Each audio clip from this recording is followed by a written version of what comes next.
Баршаңызға сәлем достар. Бүгін сіздерге бананнан жасалған өте дәмді әрі ерекше десерттің рецептімен бөлісемін. Ең бірінші бізге банан керек болады.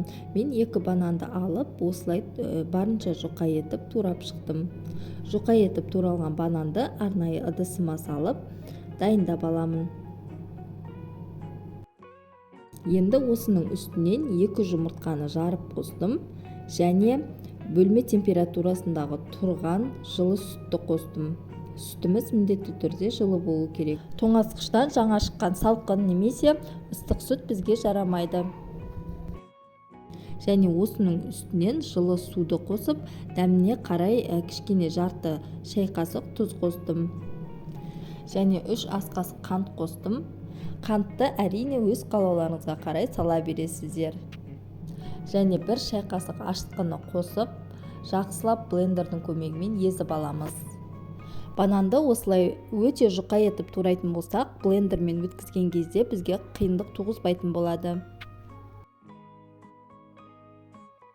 Барлығын дерлік езіп алдым, бізде осындай сұйықтық пайда болды.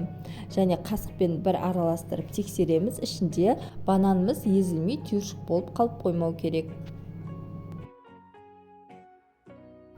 Енді үстінен еліктен өткен ұнымызды қосып, блинчиктің көмегімен түйіршік қалмайтындай етіп, жақсылап араластырып шығамыз. Осы орайда миксермен араластырсаңыздар да болады.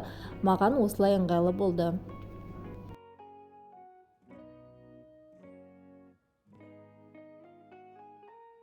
Барлығын дерлік араластырып дайындап алдым. Менде осындай қаймақ тәріздес сұйықтық пайда болды.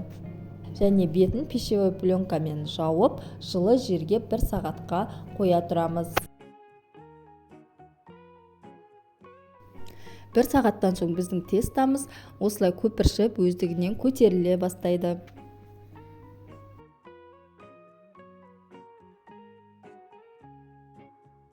Міне бізде осындай сұйықтық пайда болды. Енді табамызды қыздырып, үстінен май жағып, құймақтарымызды пісіреміз. Егер сіздерде арнайы құймақ пісіруге арналған таба болатын болса, онда оның астын майлап қажет емес. Мендегі осындай таба болғандықтан астын майлап тұрдым.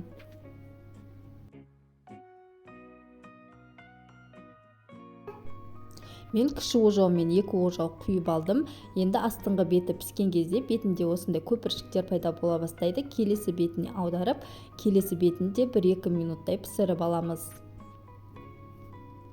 Барлығын осы ретпен пісіріп шықтым. Бізде осындай өте әдемі құймақ дайын болды.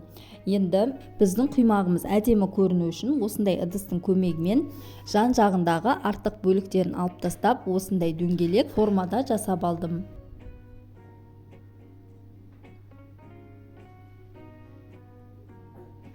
Барлығын дерлік осылай қайталап шықтым. Достар, менің арнама тіркелмеген жаңа көрермен болсаңыздар, подписаться батырмасын басып, арнама тіркеліп кетуді ұмытпаңыз. Себебі алдағы уақытта сіздермен көптеген рецепттермен бөлісетін боламын. Осымен біздің өте дәмді құймағымыз дайын болды.